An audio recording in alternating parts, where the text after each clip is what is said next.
টি-20 বিশ্বকাপের আগে শেষ প্রস্তুতি সিরিজে আফগানিস্তানকে হারিয়ে দিয়েছে টিম ইন্ডিয়া। এক ম্যাচ বাকি থাকতেই টিম ইন্ডিয়ার জয় হয়ে গেছে এবং প্রথমবার আফগানিস্তানের সঙ্গে টি-20 সিরিজ খেলে ভারত একতরফাভাবেই প্রথম দুটো ম্যাচ জিতেছে। তবে বিষয়টা তো ভারত আফগানিস্তানকে হারাচ্ছে কিনা তা নিয়ে নয়, দীর্ঘ 11 বছর ধরে আইসিসি ট্রফিতে সাফল্য নেই, আইসিসির কোনো টুর্নামেন্টে চ্যাম্পিয়ন হয়নি ভারত। সেই প্রতীক্ষার অবসান কি ঘটবে আসন্ন টি-20 বিশ্বকাপে জুন মাসে? সেই উত্তর পাওয়ার জন্যই জোর চর্চা হচ্ছে ভারতীয় দল কেমন হবে। তাই আমরা এই ভিডিওতে আলোচনা করব মূলত অডিশনে পাশ করলো কে কে। হ্যাঁ, গানের অডিশন হয় ঠিকই, কিন্তু অবশ্যই যে অডিশনটা হবে এটা ক্রিকেটের অডিশন। এবং ক্রিকেটের অডিশন এই কারণে বলছি, টি-20 বিশ্বকাপে স্কোয়াডে 15 জনে কারা সুযোগ পাচ্ছেন, কারণ লড়াইটা খুব কঠিন। সেই জায়গায় কে শেষ বেলায় বাজিমাত করবেন এবং অডিশনে চান্স পাবেন সেটাই দেখার। মূলত এই অডিশনে কারা কারা এগিয়ে আছে সেই নামগুলো একটু এই ভিডিও আলোচনা করি। 14 মাস পর কামব্যাক করেছেন রোহিত শর্মা এবং বিরাট কোহলি। রোহিতের জন্য যতটা কামব্যাক খারাপ হয়েছে, বিরাটের জন্য তার চেয়ে অনেক অনেক বেটার হয়েছে। কারণ রোহিত শর্মা 14 মাস পর কামব্যাক করে প্রথম দুটো টি-20 ম্যাচেই শূন্য করেছেন। হ্যাঁ, টোটাল 3 বল খেলেছেন 2 ম্যাচে এবং দুটো ম্যাচে একটাতেও রান হয়নি। তবে যদি এটা শুনে ভাবেন তাহলে রোহিত কি অনিশ্চিত বিশ্বকাপে? একদমই নয়। টি-20 বিশ্বকাপে রোহিত শর্মাই ক্যাপ্টেন হিসেবে যাবেন, এটা একদম নিশ্চিত। এর দেয়াল লিখন হয়ে গেছে।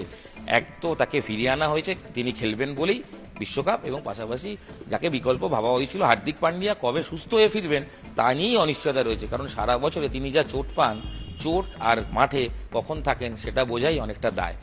এ তো গেল ক্যাপ্টেন থাকছেন রোহিত শর্মা, তিনি খেলবেনও, তিনি রান করুন না করুন। তবে তার প্রস্তুতির জায়গা অবশ্যই রয়েছে আইপিএল। অন্যদিকে দ্বিতীয় ক্রিকেটার হিসেবে কামব্যাক করার পর প্রথম ম্যাচ খেলেননি বিরাট কোহলি, তো দ্বিতীয় ম্যাচ খেলে 29 রান করেছেন 16 বলে।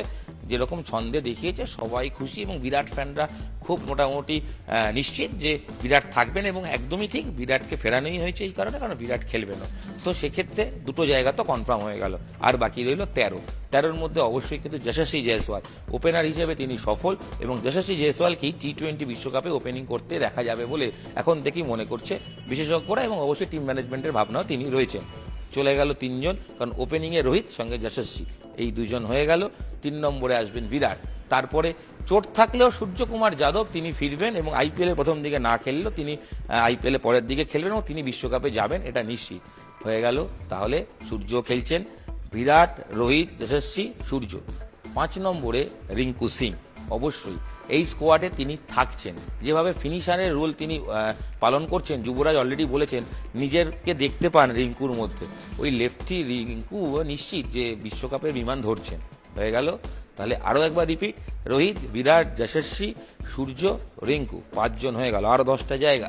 এই 10টা জায়গার মধ্যে অবশ্যই হার্দিক পান্ডিয়া চোটের কারণে নেই, কিন্তু তিনি রিহ্যাব করছেন, আইপিএলে ফিরবেন এবং হার্দিক পান্ডিয়াও বিমান ধরবেন। 6 নম্বর চলে গেল। 7-এ কে আসতে পারেন? উইকেট কিপার নিয়ে জোর চর্চা। উইকেট কিপার 2 জন যাবেন এই বিশ্বকাপ খেলতে। একজন আমাদের কাছে যা খবর তাতে অবশ্যই যতই বোর্ড তার উপর রেগে থাকুক বা তাকে একটু সরিয়ে রাখুক, তিনি যাবেন নিশ্চিত। তার নাম ঈশান কিষান। শুধু উইকেট কিপার নয়, প্রয়োজনে মিডল অর্ডারে ব্যাট করতে পারেন, প্রয়োজনে ওপেনিংও করতে পারেন। সেক্ষেত্রে বিকল্প ওপেনার হিসেবেও তিনি কিন্তু দলের চান্স পেয়ে যাবেন। সেক্ষেত্রে হয়ে গেল 7 জন। এবার বাকি দ্বিতীয় উইকেট কিপারকে লড়াইয়ে কে এল রাহুল রয়েছেন, সঞ্জু স্যামসং রয়েছেন, কিন্তু এখনো পর্যন্ত যা খবর, যদিও আইপিএলে যদি না খুব অঘটন ঘটে যায়, কে এল রাহুল অসাধারণ কিছু করে ফেলেন, তাহলে কে এল রাহুল হয়তো যাবেন বা সঞ্জু স্যামসং যাবেন। না হলে কিন্তু জিতেশ শর্মা, তার চান্স বেশি। এই লেফটি উইকেট কিপারের উপরই কিন্তু টিম ম্যানেজমেন্ট ভরসা রাখছে। দুটো উইকেট কিপারের স্লট চলে গেল, 8টা হয়ে গেল। আর একটু ক্লোজ করি আমরা, এরপরে চলে যাই যে অবশ্যই হার্দিকের বিকল্পকে শিবম দুবে। নিশ্চিত থাকুন, প্রথম দুটো ম্যাচ আফগানিস্তানের সঙ্গে যে ক্রিকেট তিনি খেলেছেন তাতে শিবম দুবের ফ্লাইট ধরা কার্যত নিশ্চিত, এবং তিনি বিকল্প বোলার হিসেবে, মানে অতিরিক্ত বোলার হিসেবে তিনি বল করতে পারেন, মিডিয়াম পেস বল করেন, লেফটি ফিনিশার, তারও কিন্তু বিমান ধরার জায়গাটা অনেকটা নিশ্চিত। নাম্বার 9 হলো, ক্রমশ কমছে তো, নাম্বার 10। এবার বোলিংয়ে আমরা চলে যাই। 2 জন ফ্লাইট ধরবেনই, একজন জসপ্রীত বুমরা আর একজন মোহাম্মদ সিরাজ। 2 জন জোরে বোলার, তারা খেলবেন, নিশ্চিত থাকুন। 11, বাকি আর 4, খুব ক্রুশিয়াল 4। এই 4 জায়গায় বা 4টে স্লটে মূলত যেটা একজন বোলার, ফাস্ট বোলার যাবেনই। সেক্ষেত্রে মোহাম্মদ সামি, যদি তাকে বোর্ড শেষ পর্যন্ত কথা বলে সিদ্ধান্ত হয় যে তিনি খেলতে চান, তাহলে সামি যাবেন। যদিও সামির জায়গাটা এখনো ডাউটফুল, তার চোট সারিয়ে তিনি রেড বল ক্রিকেটে কতটা দেবেন।